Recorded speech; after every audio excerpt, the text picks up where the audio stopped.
So just imagine that in graduate school, that's all you get, class after class, theorem, proof, theorem, proof, theorem, proof.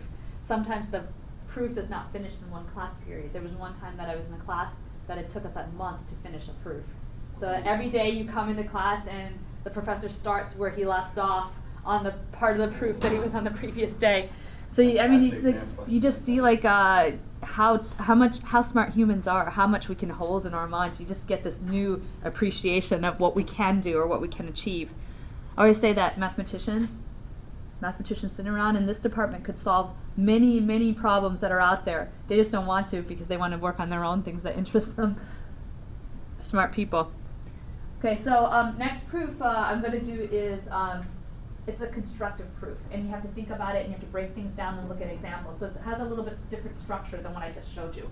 So you're given an n by n matrix, and you're given this block matrix. A11 is also a square matrix, and A22 is also a square matrix, but both of those two square matrices are smaller in size than the big A. And the big A is formed by making these blocks. A11 is in one corner, and that's not really 1, 0. It's actually a bunch of zeros that fill out the space. So this kind of matrix is called block matrix, and in your book, he talks quite a bit about block matrices. The theorem says that the eigenvalue eigenvalue of A, which is missing over here, are the eigenvalues of A11 union the eigenvalues of A22.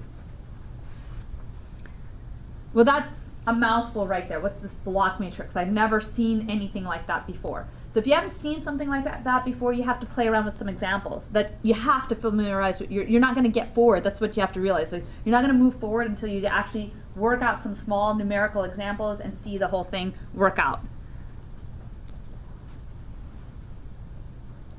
By the way, if you're tapping out text messages on your cell phone, I'm going to wonder why you're looking down at your crotch and smiling.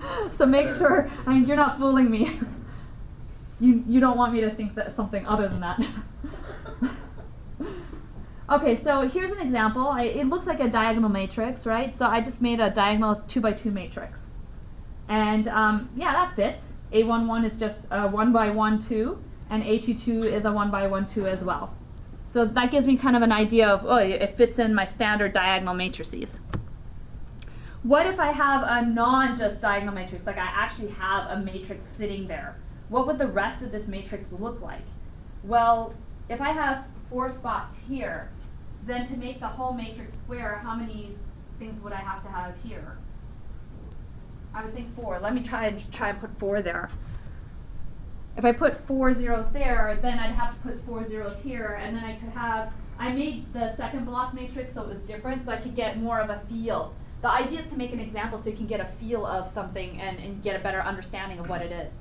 When I used to teach advanced calculus or abstract algebra, I'd ask students to make up examples, and some of the examples they were bad examples. Like each time you want to make up something that gives you more and more understanding of what you're doing. It's for you. You're trying to figure this out. Wait, can N1 and N2 be different? Like, That was my next question. So okay. So the A11 and the A22 here are both square. So as you're making these examples, you want to ask those kind of questions like, is this the only possibility? Does everything have to be square? Can it look different? The more understanding you have with real numbers in it, the better chance you have of actually solving the proof. So that was the same question I had. Do the the blocks have to be of equal size? So I tried to force it not to have an equal size. I made the first one a 3 by 3. And then I thought, well, if I'm going to make something underneath it that's a different size, I can't have all these zeros show up. I'd have to have more zeros, right? So I did that, and then I made up a 4 by 4 as my second matrix, and then I filled in the zeros. And then I had to count. I actually literally had to go with my fingers and count, is it still going to be a square matrix? And it turns out it is. It's a 7 by 7. So here's a possibility where you have not equal sizes for the matrices in your blocks. So the A11 was a 3 by 3 and the A22 was a 4 by 4. And I didn't write it all out. I just wanted to see and see if I can make something up. So I feel like after I made these examples up, I have a pretty decent understanding of what they mean by this block matrix. Good? Right, so this kind of free play, I call it free play with math. When you first start writing your own proofs, it feels like you're wasting your time, but you're not. It's part of the proof writing structure. And once you understand that, it's going to help you so much more. So you're leaving this class, some of you are going on to higher level math classes. That's what it entails. It's not built into the course, but you have to do that to get the full understanding. I have a quick question. Like, are you saying the free play, like you just described, should you do that for every proof or like just some proof? My feeling is when I read something and I just don't feel familiar with it. Okay. And to be honest with you, it's been a while since I worked with block matrices, so I felt like I needed to do this. Okay. So I forget a lot of things, so I go like, back and you do feel it. Like if like right off the bat, you're like, I'm not 100% sure like about the no and Like there's too many words here, Yeah. or you know, that's how I felt like there's too many Right. words there. I haven't seen this for a while. I'd like to get a good feel of what this is. But if you had like a good feel, you wouldn't have to do this. You just knock it out. Yeah, you had some baby proofs that I've given you where I don't think you needed a feel. Like you just write down the no, you write down the show, and everybody knows the definitions, and it kind of like panned out, right? So that can happen too. I only use this when I really feel like it's too many words. I really need to go line by line and figure out what they're talking about. So this notation over here, because I got tired of writing eigenvalue, this notation means the eigenvalues of A11. So this little sigma, it stands for spectrum. It's the same thing. Do you guys talk about spectrum in chemistry? Yeah, it's the same thing. The Fourier series and the spectrum, it's all there. It's the same thing. So that's what that means. It's a set of eigenvalues of A11. So there's really two directions to this. The way the proof was written, or the theorem was written, it said that all the eigenvalues of A turn out to be the eigenvalues of the union of these two block matrices. So there's two directions to prove. I have to prove if it's an eigenvalue of A, it's also an eigenvalue of either one of those block matrices. And if it's an eigenvalue of these block matrices, then it's also an eigenvalue of A. So it's two directions.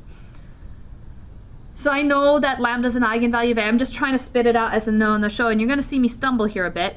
I have to show that lambda is an eigenvalue of the block matrix A11, or it's an eigenvalue of the block matrix A22. If you have been in discrete math in computer science, you know that union means or. So you have to show one or the other. If you haven't been in that class, it's a shame because it used to be part of our department, and math majors would do well by taking it because they teach you all those little languages of like what or means and what union means and what and means and so forth. So you only have to prove one of them, or you have to prove both? You have to prove both. Or when or means that you have to either prove one or the other. Yeah. So Okay, so if I just prove for A11 that there exists one, I don't have to find A22. this is going to be a constructive proof. So once you see the A11, the A22 is easy. Okay. So you'll see how it pans out. So I just wrote down the definition under the no. If I know lambda is an eigenvalue of A, then there's a V not zero such that AV is lambda V. And I rewrote that definition up here. And I just tried to write down what that means in terms of the block matrices. Why would I do that? What's my show?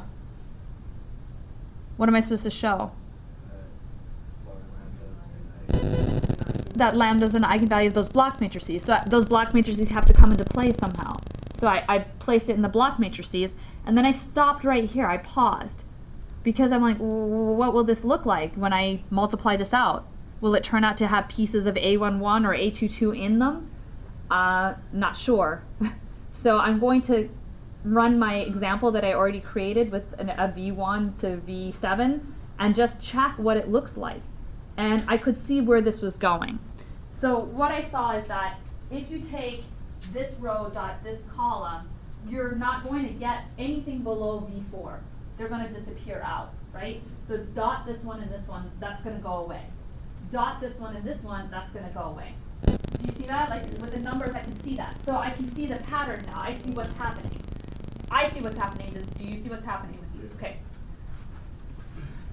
So what's happening is if I take A11, 0, 0, A22, and I multiply it times this eigenvector, wherever the break was, well, the first matrix has size n1, so that's the break. So this matrix times this thing is just going to give you this as your top component, and this thing down there is going to give you this part as the bottom set of vectors. All I did was take what I had with the numbers and replace it with the letters. That's all I'm doing.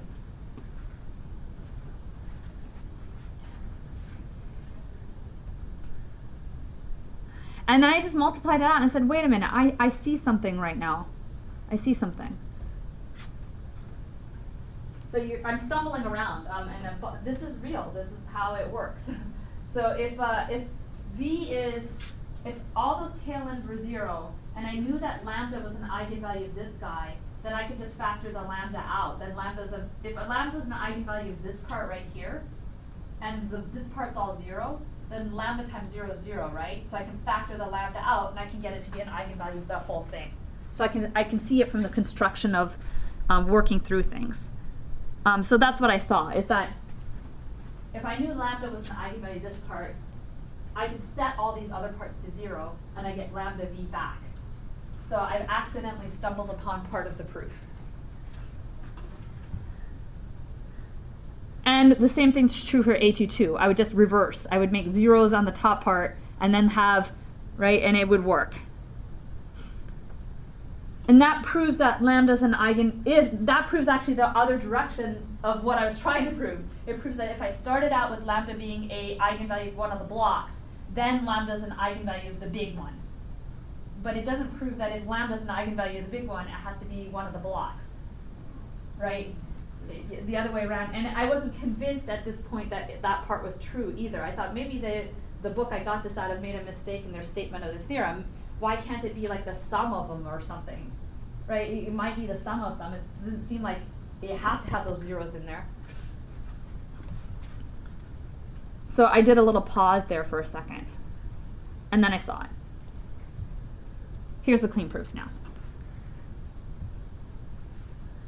I start out with lambda is an eigenvalue of the big matrix, and there's my eigenvector. And I chopped off that eigenvector into pieces, top part and bottom part, because you know where this is going because you've already played around and done some calculations. Then what we know is that AV is lambda V by definition, but I also know that I can write it in this way, that lambda could be written with the top part and the bottom part separated. Now, that bottom part could all be 0. That's the worst case scenario, that bottom part could all be 0, but eigenvectors can't be 0. But the entire eigenvector can't be 0, so the top part has to have a non-zero component in it, in that case. In that case, if the bottom part's all 0, I have the top block is AV equals A11V equals lambda V, so that works out. And if I want to do the other way around, if the top part has all zeros, and then the bottom part's got to have a non-zero component in it, because the original vector V was not 0. So somewhere along those components, one of them's got to be non-zero. So what I get from here is that in the reverse, it's either going to be an eigenvalue of A11 or an eigenvalue of A22. Worst case scenario. Now it could be that the entire thing had non-zero components. Like you had some non-zero here and some non-zero here. Well, then lambda's going to be an eigenvector of A11 and A22 both. Sure. Therefore, in all possible cases, lambda's going to be an eigenvalue of either the top block or the bottom block, or both. It could be both. The other direction was easier. Assume lambda's an eigenvalue of one of the blocks, and that's its eigenvector v1 through vn1. And I let v be exactly v1 through vn1, and then zeros underneath it. So it's an n-component vector. Well, the top part was non-zero, so when I make this new vector with zeros underneath it, it's still a non-zero vector. And AV, I just do the calculation that I saw earlier, that I can factor that lambda out. AV is lambda V. So if I start out with lambda being an eigenvalue of one of the blocks, lambda is an eigenvalue of the big one. That was the easier direction. And I don't write it again. I just say that if lambda is an eigenvalue, the proof in the other thing, if it's a bottom block, it's that same proof. The whole idea is to make it as clear as possible, and if you wrote out the bottom part, the person who's reading it would say, oh, this is really, really complicated, right? It's the same proof if you're doing it for the bottom block versus the top block. You could probably put one more statement, say, oh, I could just use the eigenvector zeros on the top and v's on the bottom. You put in one more statement if you want to. And that finishes it.